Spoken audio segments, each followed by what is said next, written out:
Buenos días a todos. Vamos entonces a comenzar otra nueva clase del estudio de Éxodo, que se nos está yendo muy largo, porque ya estamos en la clase 21. Así que vamos a... Ustedes me tienen que ayudar de alguna manera, que yo no me entusiasme, porque ustedes empiecen a poner caras largas para que yo vea y digo, no, me estoy entusiasmando, estoy hablando más de la cuenta, y entonces estamos hablando apenas, estamos dando 15 minutos cada día, porque lo demás es todo repaso y comentarios, y se nos está yendo muchísimo, muy larga esta clase. Así que bueno, hoy vamos a empezar la clase número 21 y tenemos el tema que tenemos ahora es el tabernáculo. Como ya veníamos hablando, el tabernáculo tiene mucha simbología. Y eso es lo importante, lo que queremos rescatar en estas clases, la simbología. Para nosotros somos un poco más planos en ese aspecto. No le damos tanta proyección a una cosa, no le damos tanta importancia a un nombre, no le damos tanta importancia a veces a un acontecimiento o a una cosa, pero hay que entender y ponerse en la forma de pensar oriental. Y hay que entender que esta gente tenía un concepto distinto de la simbología. Todo tenía un símbolo. Y muchas veces esos símbolos eran para recordar cosas. También hay que entender que no existían las ventajas que tenemos nosotros ahora, como ser de hecho los libros, muchísimo menos el internet, y todas esas formas que tenemos de recordar la historia. Los medios de comunicación social, las universidades, el estudio sistemático de historia. Esta gente lo único que tenía era la transmisión oral, y unos a otros tenían que ir diciéndose lo que había pasado. Recuerden que si uno olvida lo que pasó, no tiene base para enfrentar lo que viene. Es muy difícil entender el presente y proyectar el futuro si uno se olvida del pasado. Entonces, esta gente lo que hacía es que cada cosa tenía una simbología que los ayudaba a entender lo que había pasado, recordar lo que había pasado y proyectar el futuro. Cuando hablamos del tabernáculo, hablamos de un conjunto de símbolos. Hablamos ya, en el Nuevo Testamento dice que este tabernáculo es como una especie de copia, borrador de los cielos. El libro de Hebreos habla del tabernáculo, dice que es una sombra de los cielos. Por supuesto no quiere decir que los cielos vayan a ser una carpa móvil. Estamos hablando de la simbología, lo que significaba para el pueblo de Israel. Solo el concepto de que cada vez que ellos se convocaban o se reunían como ciudad, como pueblo, lo primero que se edificaba era el tabernáculo. El tabernáculo era el lugar de reunión, era el lugar donde Dios se comunicaba con el pueblo. Fíjense cuando nosotros lo trasladamos ahora a nuestro, y otra vez me estoy entusiasmando, sí, pero cuando nosotros lo trasladamos a nuestra historia actual, quiere decir nosotros vamos a hacer algo, vamos a mudarnos de casa, de ciudad, vamos a empezar un nuevo trabajo. Lo primero que llegaba era el tabernáculo. Y una vez que el tabernáculo se armaba, todo lo demás se armaba en torno al tabernáculo. Quiere decir, cuando nos íbamos a mover, y hay una historia que la vamos a ver al final, que tiene que ver con la nube. La nube era la presencia de Dios, y en el Nuevo Testamento se habla mucho de la nube. Ellos esperaban que la nube se moviera. Fíjense si ahora nosotros lo proyectamos a nuestra vida. Ellos salían cada día y miraban al cielo a ver si la nube se había movido. Y si la nube estaba ahí, ellos se quedaban ahí, pero si la nube se había corrido, ellos la seguían. Cuando la nube se detenía, ellos sabían que allí el Señor quería que armaran la ciudad.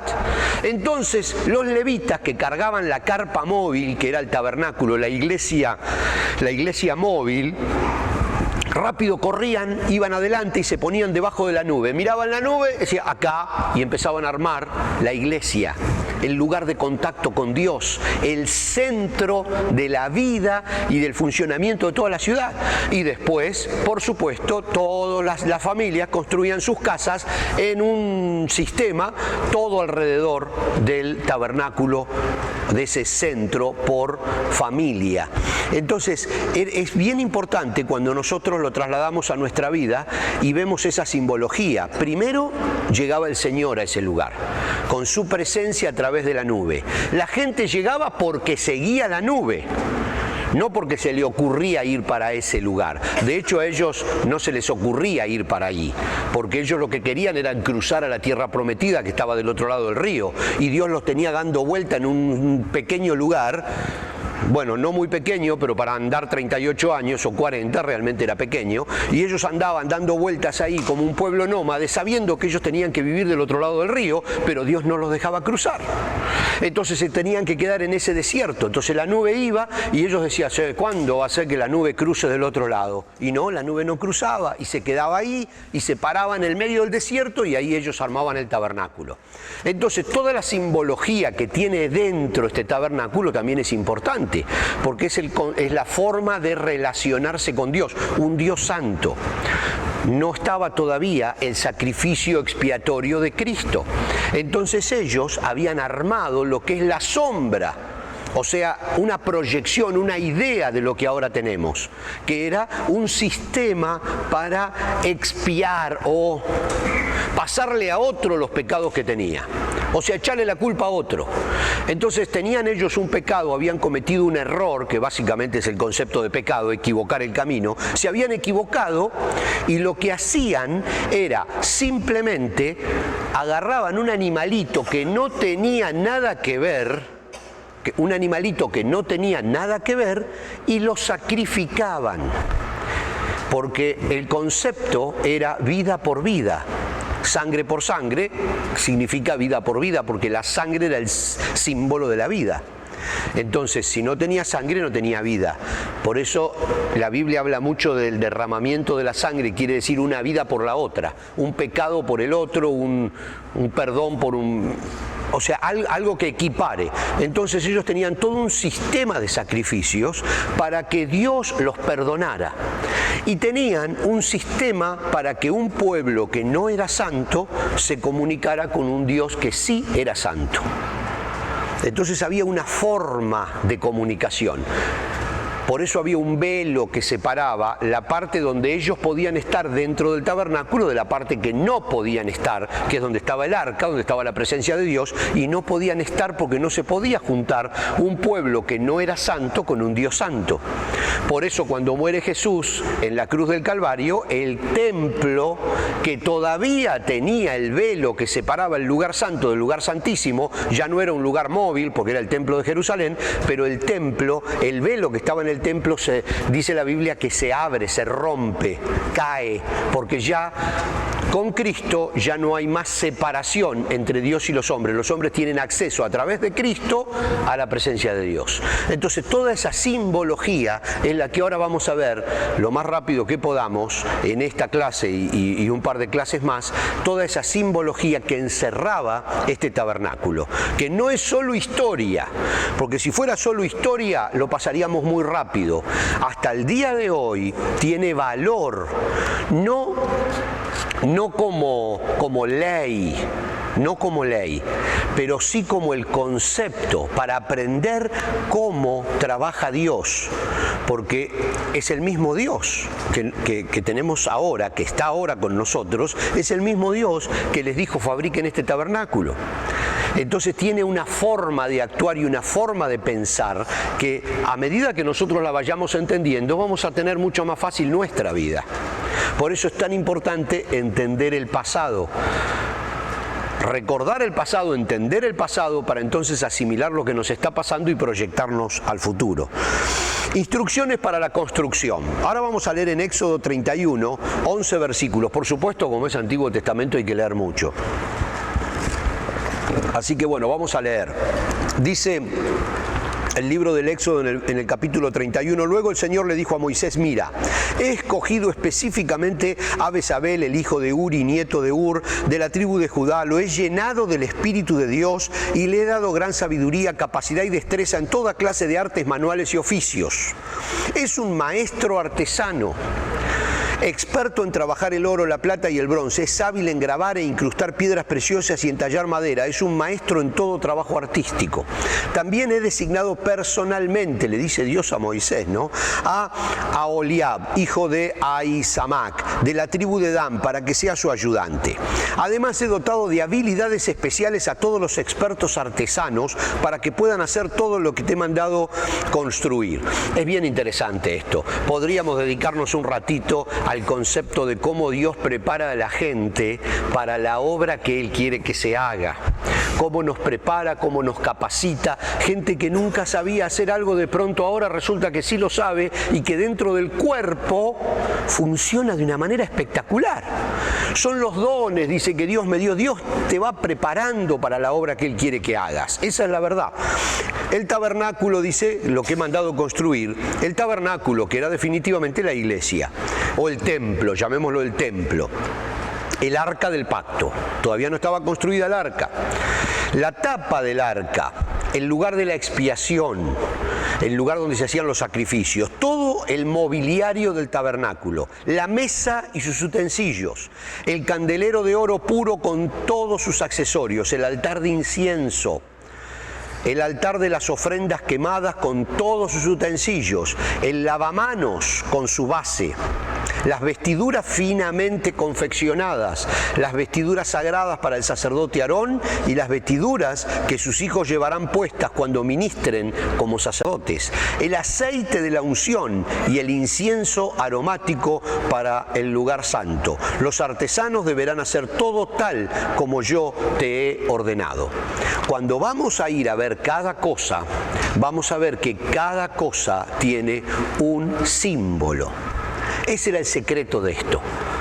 Este era todo el tema, todo el secreto. Dios lo que hacía era utilizar cosas, elementos que recordaban algo, que tenían ya lo vamos a ver cuando lleguemos a esto, tenían un determinado uniforme los sacerdotes, que hasta el día de hoy los judíos practicantes usan ciertos elementos en sus prácticas y en sus servicios. Cada cosa que utilizan representa algo, no es simplemente tener eso por tener algo.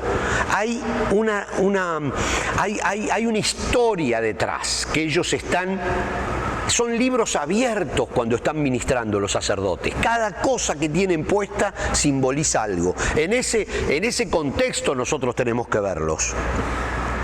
Tenemos aquí una fotito de cómo era la parte de adentro. Recuerden que ahora vamos a tratar de enfocarnos en el tabernáculo. Entonces tenemos que definitivamente los dos lugares más importantes. El tabernáculo era un área rectangular muy grande, que tenía una cerca, que sería toda esta, ¿no? Como una fence, un vallado. Depende del país donde estén viendo este video, tiene distintos nombres, ¿no? Y luego dentro tenía el altar, acá estaba la puerta, el atrio. Fíjense que estas cosas se siguen repitiendo hasta el día de hoy en muchos templos tradicionales. Cuando uno especialmente visita templos metodistas, anglicanos o católicos, uno va a encontrar esta misma distribución que tenían. De alguna manera, salvo por el hecho de que no son rectangulares, especialmente las iglesias católicas, que tienen un formato donde aquí hay como un brazo que simboliza la cruz vista desde arriba. Entonces las iglesias católicas son un rectángulo con otro rectángulo cruzado adelante y desde arriba se ve como una cruz, pero dentro tienen el mismo concepto. Fíjense que tienen un atrio, luego tienen las iglesias tradicionales como una especie de lavamanos cuando uno entra, que es donde está el agua bendita y todas esas cosas, y que luego tiene distintas cosas hasta que entra a lo que se llama el lugar santo, que es donde está la gente. El lugar santo sería el templo, y luego en el tabernáculo estaba la tela, la cortina pesada que separaba lo que era el lugar santo del lugar santísimo, que era el altar, que hoy es el altar, el lugar santísimo. Allí estaba el arca. Desde allí Dios hablaba.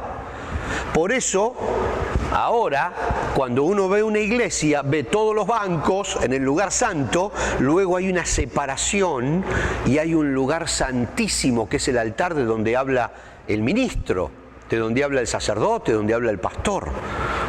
Ya después de las iglesias más modernas, protestantes, evangélicas, ya no guardan este diseño, que era un diseño entendible en ese concepto, en ese contexto, porque todo era una simbología. Pero ahora ya no hay diferencia entre el lugar santo y el lugar santísimo. A través de Cristo, esta pared divisoria es la que ya no existe más. Ahora, a través de Cristo, esta gente que está sentada acá tiene acceso directo al altar que está aquí. Ya no hay una separación, porque ya no es necesario un sacrificio, ya hubo un sacrificio para siempre. Entonces, ese es el concepto, ahí donde se encuentra el Antiguo Testamento con el Nuevo, ¿no? Pero así lo tenían que hacer. Más o menos esto tenía unos 150 pies en el lateral más largo y unos 75 pies. Estamos hablando de unos 50 metros de lado, este gran espacio, unos 50 metros de lado por unos 75, unos 30 metros, 25, más o menos, sí, 25 metros de ancho por 50 metros de largo. Esta es una foto de cómo se vería más o menos el tabernáculo o todo el lugar, toda el área, digamos en perspectiva. Cada uno de estos, esta era toda la cerca que vallaba el área. Este era el tabernáculo propiamente dicho, o sea, la carpa de reunión, donde estaba el lugar santo y aquí en el fondo el lugar santísimo. Y luego todo como los altares para los sacrificios. Aquí yo no sé si llegan a ver que hay como hay unas mesas y hay una oveja ahí tirada media muerta, ¿no? Porque ahí sacrificaban a los animales, que de hecho después se los comían.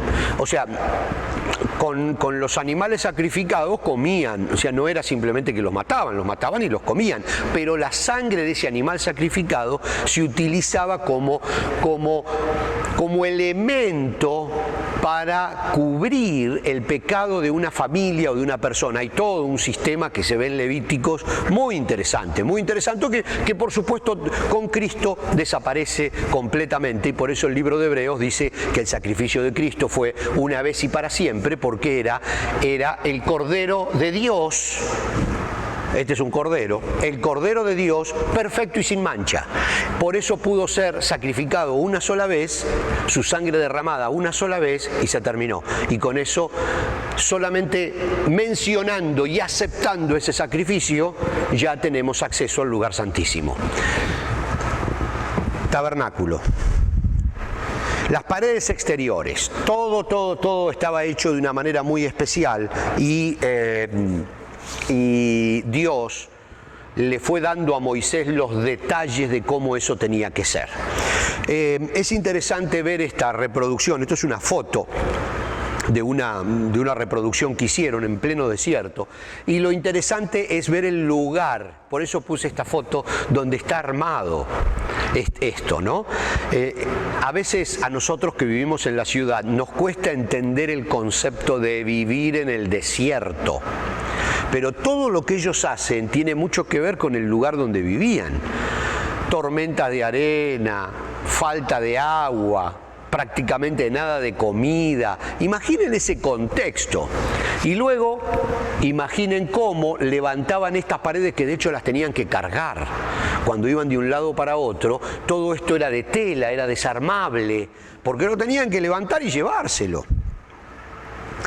Cada uno de los pilares que sostenían la fence o el vallado que estaba alrededor de esta área rectangular tenía cierta forma de construirse, que no podemos ir detalle por detalle, pero hay estudios profundos que hablan de la simbología de cada cosa.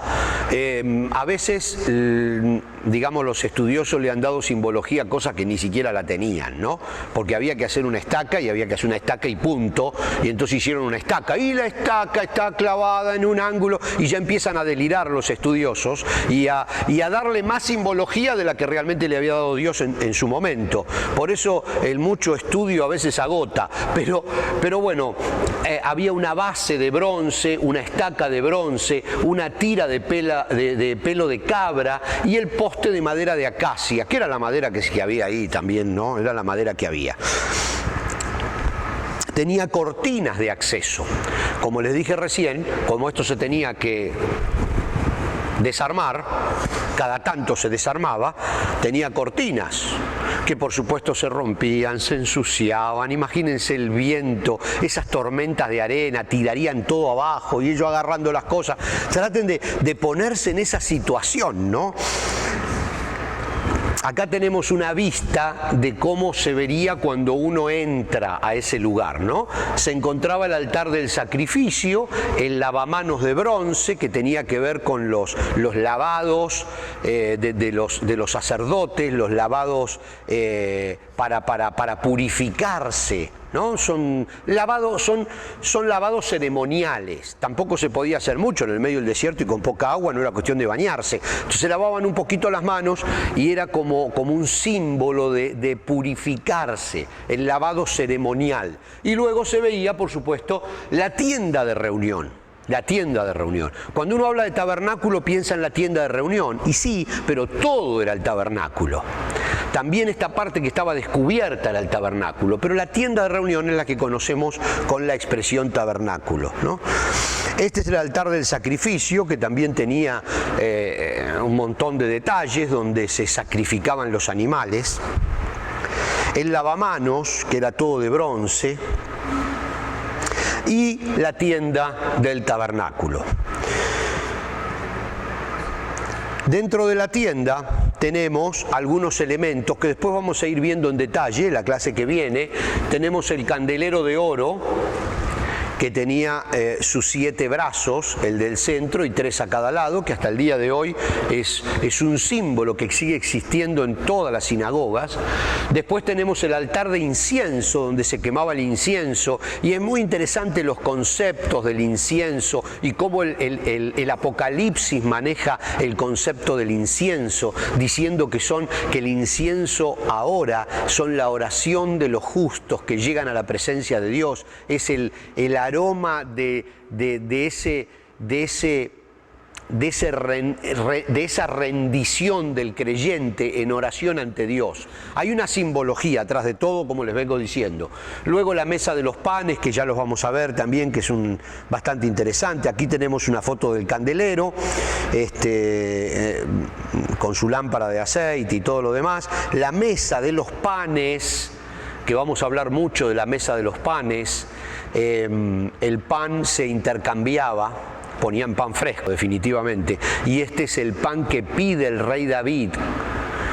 Ya lo vamos a ver, porque todo tiene una historia, el altar de incienso, como les decía, y la parte más importante, que ya la hemos visto en clases anteriores, el arca del pacto.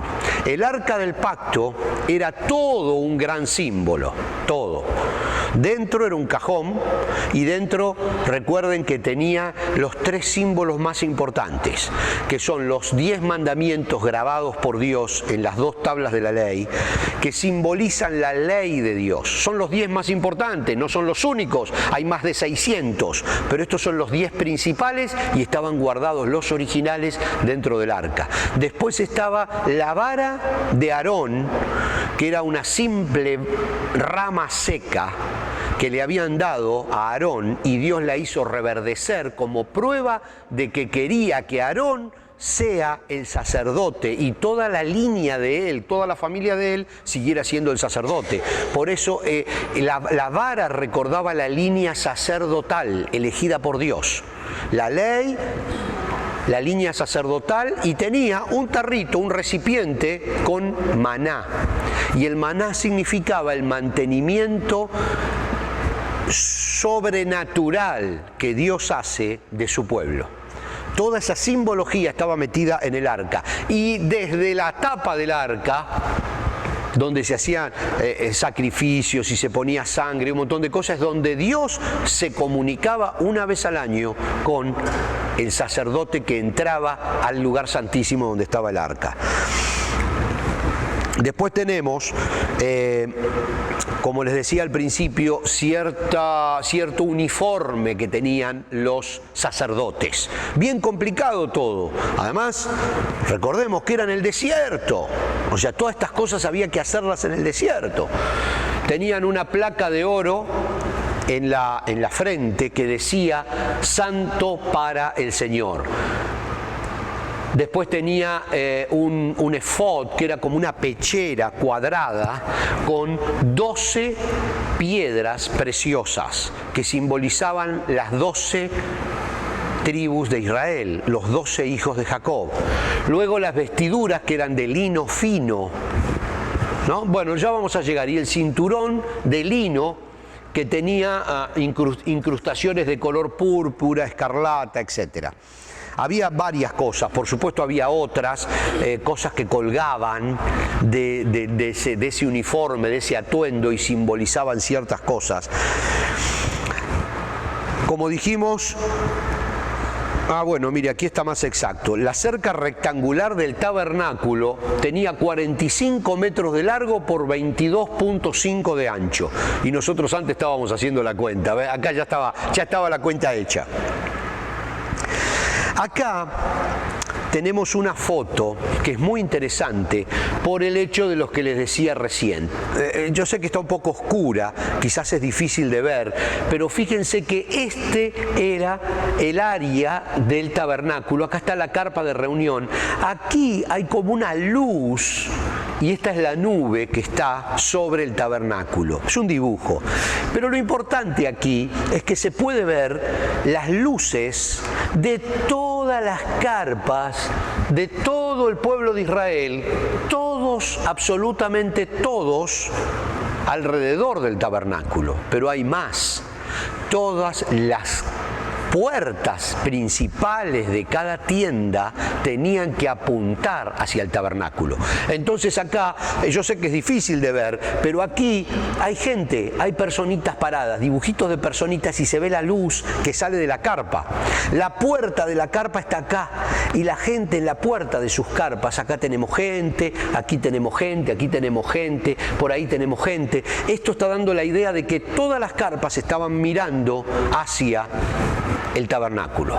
Es el concepto de una nación mirando a Dios. Es el concepto de que todo lo que tenían que hacer, lo tenían que hacer de frente a la relación con Dios. Y cada día ellos se tenían que levantar y tenían que salir a la tienda de a la puerta de su tienda, de su carpa, y mirar hacia el tabernáculo para ver si esta nube todavía seguía allí. Porque si la nube se había movido, había que seguir al Señor. Entonces, cuando uno ve todo eso, se empieza a dar cuenta de lo que significa la relación con Dios y de una familia o de una nación, como debería ser el movimiento de una nación cristiana, de una nación que sigue a Dios.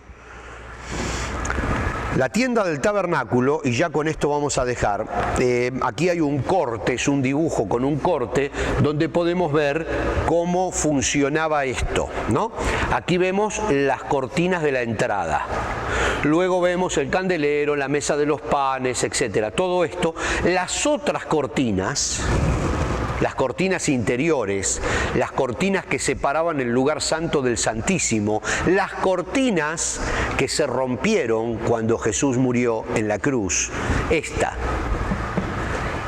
Y este, que es el arca del pacto, este es el lugar santísimo donde una vez al año podía entrar el sacerdote, y tenía que entrar con una soga atada en el pie, porque si se llegaba a morir adentro lo tenían que tironear para sacarlo, porque nadie podía entrar a sacarlo. esta cortina se cae y el arca, que es el lugar donde Dios se comunica con su pueblo, ahora tiene contacto con el lugar donde está la gente. El lugar santo y el santísimo se comunica. Entonces, este es un dibujito, un corte de lo que era la carpa principal del tabernáculo, la tienda de reunión. Con esto vamos a dejar hoy.